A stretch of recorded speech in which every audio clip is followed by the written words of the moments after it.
So yeah, this is Wizards of Prestige. It's a Harry Potter meets Sims type of game. So you're playing the part of, say, like Professor Dumbledore, sort of managing your own wizard academy. So the really cool aspects about Wizards of Prestige is it allows you to sort of make really meaningful decisions about your school and about your students and how you manage them. So for instance, straight away, you can go into recruit panel and you recruit your students. And each student has a different personality, different skills attached to them. But one of the interesting things is, say for instance, we have Quint here. You can look at his personality. He's a romantic. He's trained in combat.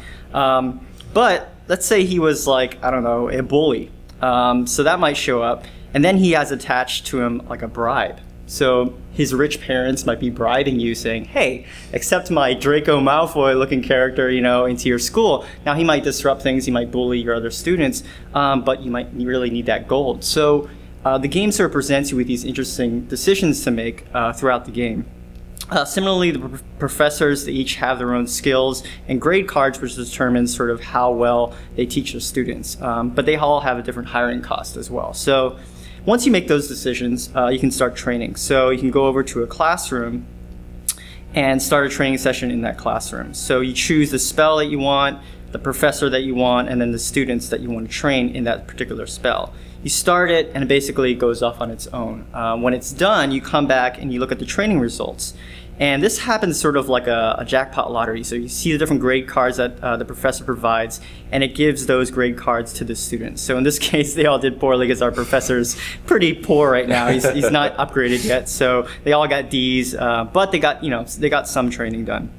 But once you train up your students in a spell, you can send them off on missions. Now, one of the interesting things about training or about missions is that a relationship can occur at any point in the training or in the missions. And those could be romantic, they could be best friends, they could be rivals, they could be bullies, those type of things. And they can have positive or negative effects on the training. So you have to keep those in mind. So for instance, Uma and Omar here are in love.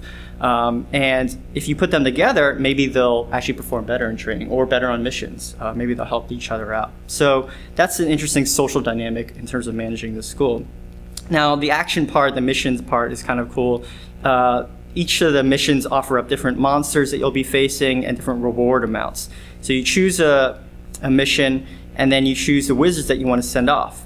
Now, this is an important decision in the sense that you don't know necessarily, let's say I haven't encountered a Phantom before. I don't know what spell is going to work on that guy. But over trial and error, I'll figure out, oh, actually, the Holy spell actually works really well on Phantoms. And so you actually gain knowledge through the game as to what monsters and what spells work against them. Once you start a mission, it sort of goes off on its own, and your wizard will use the appropriate spell against that monster. And you can help out any of your wizards along the way with your inventory of potions and items. And you can have up to, like, say, like 8 different missions going on at a time. And so once they're done, they gain their experience points, they gain their gold, and if they have enough experience points, then they could graduate. And if they graduate, your school gains prestige level, and you can unlock new spells to attack new monsters.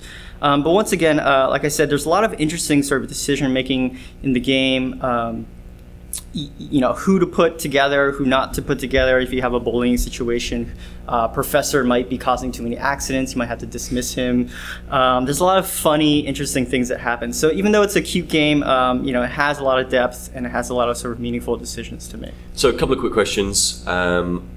Obviously, this is an early build. Yes, very early. There's no sound. There's a couple of sort of visual things. The wizards are walking through the walls. Well, it might be magic. What sort of period of time can we expect this to come out?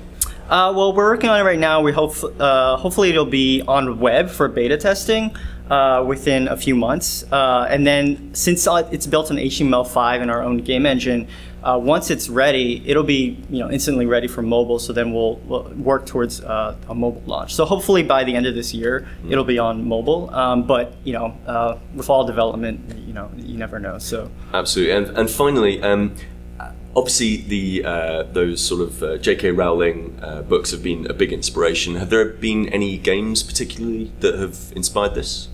In terms of games, obviously, like I said before, Sims is one of the interesting games that we were inspired by. Game Dev Story, obviously, is sort of like the aspect of managing something and seeing things progress.